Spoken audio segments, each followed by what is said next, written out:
Welcome to this presentation provided by Dart Corporation, a trusted Oracle application service provider since 1992. Today we're going to speak about how to defer invoicing and/or revenue recognition based on customer acceptance, explicitly tied to order management and accounts receivable. This is Michelle Taylor, and I'll be providing you this information today. Currently, for those of you that are not familiar, Dart Corporation has 4 lines of business. We deal in consulting services, which is program management, functional, technical, as well as architectural services. We have managed services, providing production support, in some instances 24/7 functional and database assistance. We also have the Dart Academy, which deals in communications, documentation, and training, as well as change management initiatives. And fourth, we have a proprietary software tool used to accelerate the interfacing and converting of data, as well as speeding up the time involved with mergers and acquisitions and global consolidations. Just a brief overview of my experience with the applications.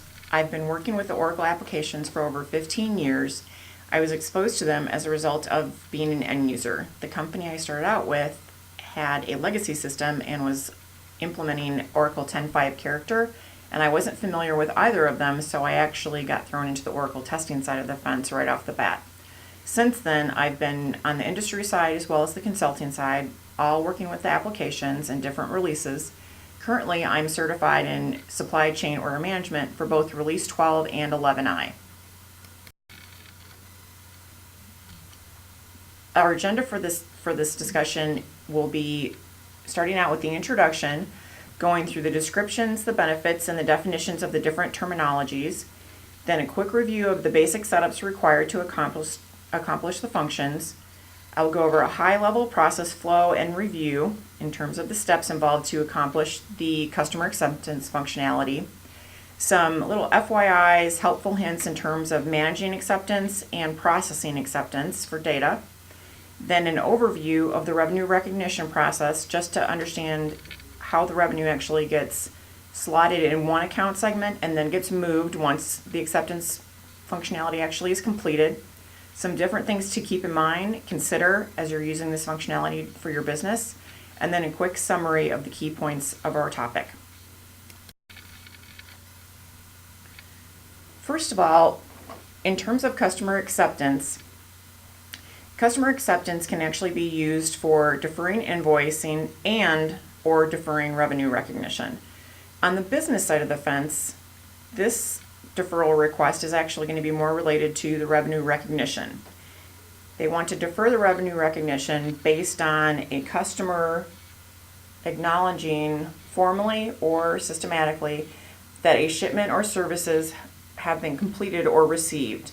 The benefits to a business are it reduces their administrative costs in terms of correcting any revenue accounting maintenance or management.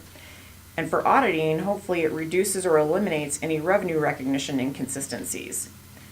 On the benefit side, it also improves their ability to comply with government regulations and requirements.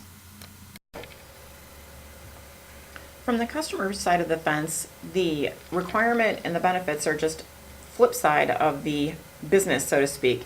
The customer has the requirement to defer invoicing, and their requirement to defer invoicing is solely based on the fact that they actually want to be invoiced a little bit more timely, respective of when they actually ship or the services are completed, delivered to them.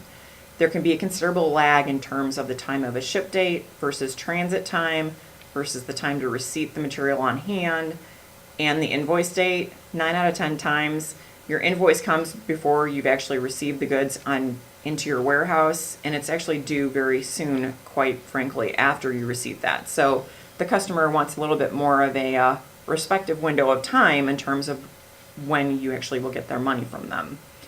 The benefits actually allow them to actually have a lot cleaner way of maintaining and managing their AP, their payables. Easier to match, easier to pay, fewer corrections, fewer adjustments. On the vendor side of things, the respecting the invoice date a little tighter, deferring invoicing allows them to manage their open receivables a lot cleaner in a more timely fashion. fewer days late, hopefully a significant reduction in terms of open receivables, fewer invoice corrections, adjustments, so to say. As well as they're allowed on both sides of the fence, the benefits are an overall improvement of customer service for the vendor as well as the customer. It makes both sides feel that, the other is actually willing to work with them, being respectful of their requirements and their needs. On the customer side of the fence, they actually want to continue to deal with the vendor and maintain a relationship with them. They just want the vendor to be more respectful of the timeliness required to actually meet their payment requirements.